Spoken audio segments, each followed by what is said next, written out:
Hello everyone, my name is Thiago Hamna and here is my software engineering presentation.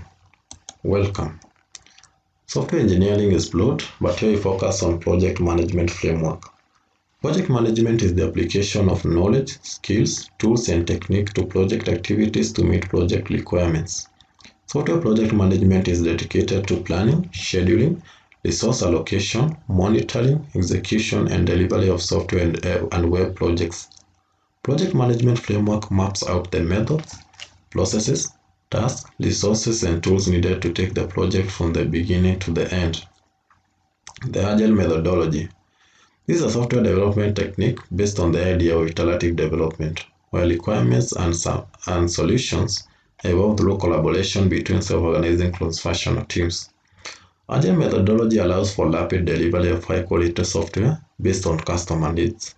Additionally, it involves splitting up work into small deliverables and assigning specific tasks to members of the team. The Agile Manifesto.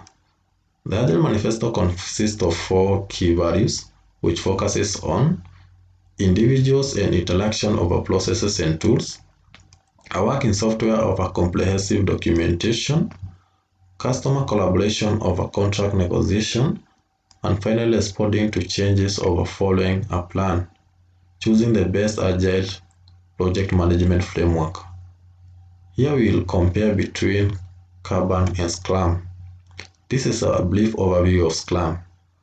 SCRUM stands for Systematic Customer Resolution and Leveling Meeting. It is an Agile software development framework which involves a small team led by a Scrum Master.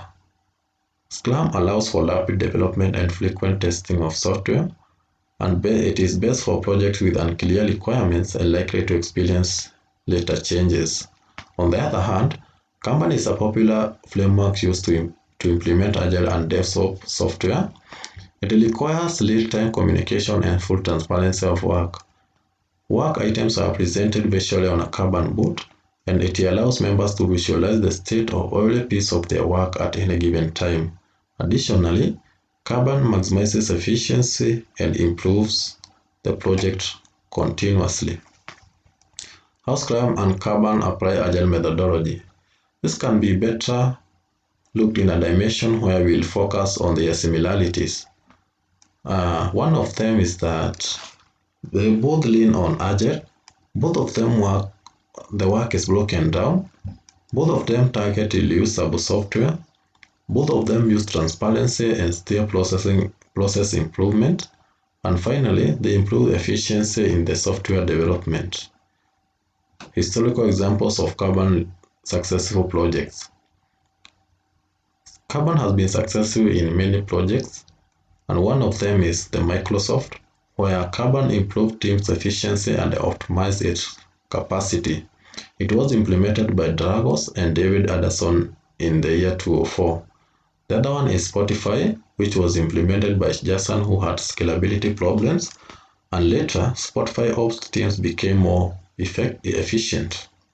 We have the VMware, which was implemented by Les. It helped the IT operation team to avoid overloading and uncover the different capabilities of the team. Other famous projects include the Volvo IT, the Auto Trader UK, Blizzard Sport, and Toyota Production System. How to avoid failures in KANBAN. 1. Make sure that the team is familiar on how to use KANBAN properly. Additionally, educate your members on what is going to happen before KANBAN implementation. Historical examples of successful SCRUM projects. Famous companies using SCRUM successfully include the Google, Nokia, CNN, the Bank of America, Yahoo, Microsoft, and Facebook. Examples of Agile project failures. Despite Agile being an effective methodology in the market, it has also encountered some failures in projects. One of them is the Siren, an ICT suite for Surrey Police in the year 2005, and the project failed because the police had zero knowledge in Agile methodology. The Universal Credit, a software system for the UK Department for Work and Pensions in the year 2010, and the project failed due to lack of proper experience in Agile methodologies.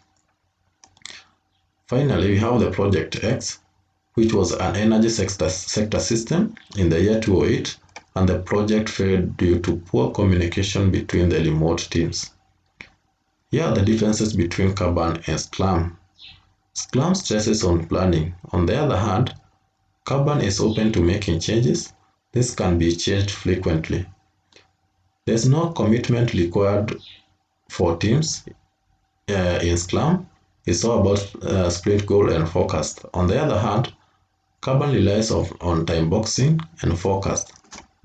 In SCRUM, individuals have their role and responsibilities. On the other hand, in KANBAN, there's no set roles. Flexibility is in terms of individuals and responsibilities. In SCRUM, teams are required to commit a specific amount of work, whereas in KANBAN, commitment is not necessary.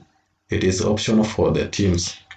In SCRUM, it is not possible to add items to ongoing iterations, but in KANBAN, new items can easily be added if the additional capacity is available. In SCRUM, it is best for projects with changing priorities, but for KANBAN, it is ideal for projects with stable priorities that are unlikely to change over time. Finally, SCRUM helps firms to save time and money, but SCRUM focuses on continuous improvement, productivity, and efficiency, and thus it can be a bit expensive. Factors to consider when choosing between SCRUM and KANBAN. SCRUM is effectively used when the project is urgent, when collaboration and teamwork is necessary for a project, when the requirements are rapidly changing, when the project has unclear requirements during the start, when the project is quite complex and requires long duration to complete, and when there is need to test the solution.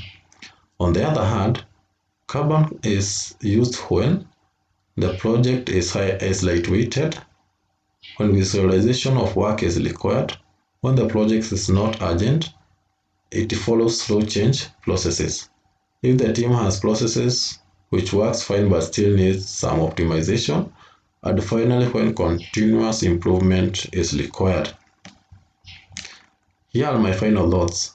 As I conclude, KANBAN involves two processes: visualizing the workflow and limiting the work in progress. This allows for open and flexible platform that can be adapted by any given environment. KANBAN is also ideal over SCRUM in that it focuses on workflow as opposed to time spent on the processes.